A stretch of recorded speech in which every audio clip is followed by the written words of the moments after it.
LJP-are के राष्ट्रीय अध्यक्ष और केंद्रीय मंत्री चिराग पासवान अक्सर अपने बयानों और आचरण से सनसनी पैदा करते रहते हैं। महीने भर से वे सियासी शगुफा से लोगों को भ्रम में डालने की स्थिति पैदा कर रहे हैं। शाहाबाद के भोजपुर में उन्होंने सभा की, सारण में बीते रविवार को उन्होंने सभा की।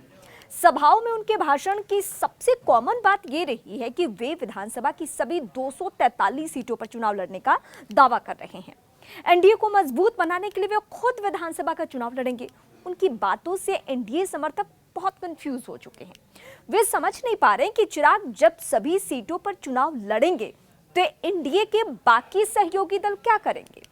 चिराग ये भी कहते हैं कि वे शेर का बेटा हैं, किसी से डरते नहीं है। तो सवाल ये है कि चेतावनी आखिर वो किसको दे रही हैं, कौन उन्हें धमका रहा है। वे बिहार को विकसित बनाने के लिए आखिरी दम तक प्रयास करने की बात कहते हैं। उन्हें यह मौका तो तभी मिलेगा जब सीएम की कुर्सी मिले। सीएम पद की कोई वैकेंसी फिलहाल नहीं है, वो कहते रहे हैं। ऐसे में किसी को ये बात समझ में नहीं आ रही कि आखिर वो चाहते क्या है, इन बयानों के मायने है क्या सियासी माहौल में। चिराग पासवान अगर कहते हैं कि वे किसी से डरते नहीं हैं, शेर की संतान है, तो ये सवाल स्वाभाविक रूप से उठता है कि उन्हें आखिर डरा कौन रहा है। लोकसभा में 5 सांसदों वाली पार्टी के वे नेता हैं। उन्हें नरेंद्र मोदी मंत्रिमंडल में जगह भी मिल चुकी है। बीजेपी ने उनके चाचा पशुपति पारस के बजाय उन्हें ज्यादा तरजीह दी है। इसमें डरने डराने जैसी कोई बात नहीं दिखती, न डरने की धमकी। शायद तो इसलिए दे रहे हैं कि सीट शेयरिंग में उन्हें कमतर ना आका जाए। कभी 60 तो कभी 40 सीटों की मांग उनकी पार्टी करती रही है। अब हम आगे आपको बताते हैं कि इसके पीछे वजह क्या है। एलजेपी-आर की प्रदेश कार्यकारिणी और दूसरे अनुषंगी प्लेटफॉर्म पर उनके विधानसभा चुनाव लड़ने के प्रस्ताव पारित होते रहे हैं। उनकी पार्टी ने चिराग को सीएम के रूप में भी पेश किया है। एलजेपी-आर की हर कोशिश पर अभी तक एनडीए से कोई प्रतिक्रिया नहीं आई है, कोई बयानबाजी नहीं।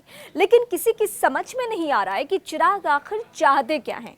वे सच में विधानसभा का चुनाव लड़ेंगे या सिर्फ हवाबाजी कर रहे हैं कि बंटवारे में उन्हें अधिक से अधिक सीटें मिल सके। चिराग पासवान की ताकत क्या है, इसे पहले हम समझ लेते हैं। बिहार में 5-6% वोट उनकी पार्टी को मिलते रहे हैं। इसी वोट के आधार पर उनके 5 सांसद लोकसभा में हैं।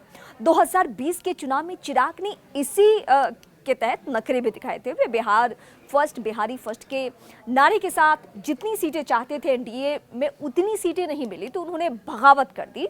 वे एनडीए से बाहर हो गए और अपने 134 उम्मीदवार मैदान में उतार दिए। उनके उम्मीदवार भी उन्हीं सीटों पर दबंगता के साथ थे जहां पे जेडीयू के उम्मीदवार थे, यानी नीतीश कुमार के। कंफ्यूजन के लिए उन्होंने बीजेपी को तो बख्श दिया, लेकिन नीतीश कुमार को निशाने पर रखा, टारगेट पर रखा। उनका एक ही उम्मीदवार जीता, जो बाद में जेडीयू का ही हिस्सा बन गया। अलबत्ता 34 सीटों पर उन्होंने जेडीयू को नुकसान पहुंचा दिया।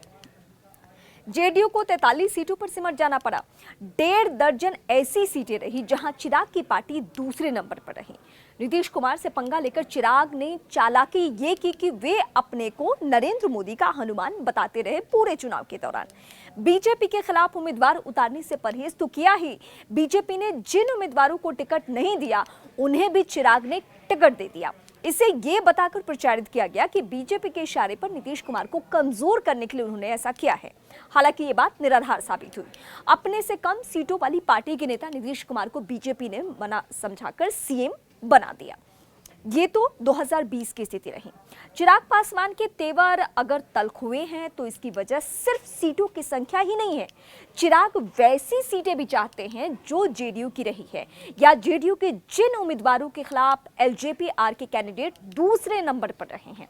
ऐसी सीटें 1-2 नहीं बल्कि 14 बताई जा रही है। जेडीयू इसके लिए तैयार नहीं है। तनातनी और तल्खी की वजह यही है कि 2020 में चिराग ने सीटों की संख्या को लेकर ही एनडीए से नाता तोड़ा था। सारण जिले में चिराग पासवान रविवार को गरज रहे थे। सच ये भी है कि वहां उनकी पार्टी की मौजूदगी ही नहीं है।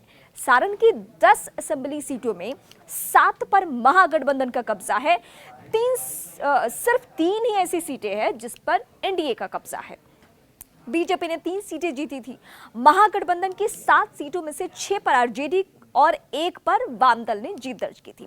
कहने का मतलब यह है कि जहां चिराग पासवान की पार्टी की दूर दूर तक मौजूदगी नहीं है, वहां जाकर वे बिहार को विकसित बनाने का संकल्प दोहराते हैं, विधानसभा चुनाव लड़ने की घोषणा करते हैं, राज्य में ही हो रही हत्याओं पर चिंता जाहिर करते हैं। ये बात किसी की समझ में नहीं आ रही है कि शाहबाद और सारण की धरती पर उनकी कोई मौजूदगी नहीं, इसके बावजूद वहां वे बिहार को बदलने का दहाड़ क्यों लगा रहे, इसके पीछे कौन सी स्ट्रैटेजी है। बीजेपी और जेडीयू चिराग पासवान की ऐसी हरकतों पर अभी तक खामोश है। बिहार में एनडीए के दोनों अग्रणी दलों की इस मुद्दे पर चुप्पी से एनडीए में शामिल पार्टियों के कार्यकर्ता समर्थकों की दुविधा बहुत ज्यादा बढ़ चुकी है। क्योंकि बीजेपी के साथ चिराग पासवान की पटरी रही है, मेलजोल रहा है, इसीलिए उनके नेताओं को ये काम करना होगा कि चिराग को दुविधा फैलाने वाली बातें कहने से रोके। जेडीयू के अलावा बीजेपी के नेता भी खुलकर ये नहीं कहते हैं कि नीतीश कुमार को छोड़कर कोई बात हो सकती है। तमाम पशुपेश की स्थिति के बावजूद बीजेपी या दूसरे सहयोगी दल नीतीश को सीएम बनाने के लिए तैयार हैं। ऐसे में चिराग की बातों से दुविधा तो होनी लाजिमी है।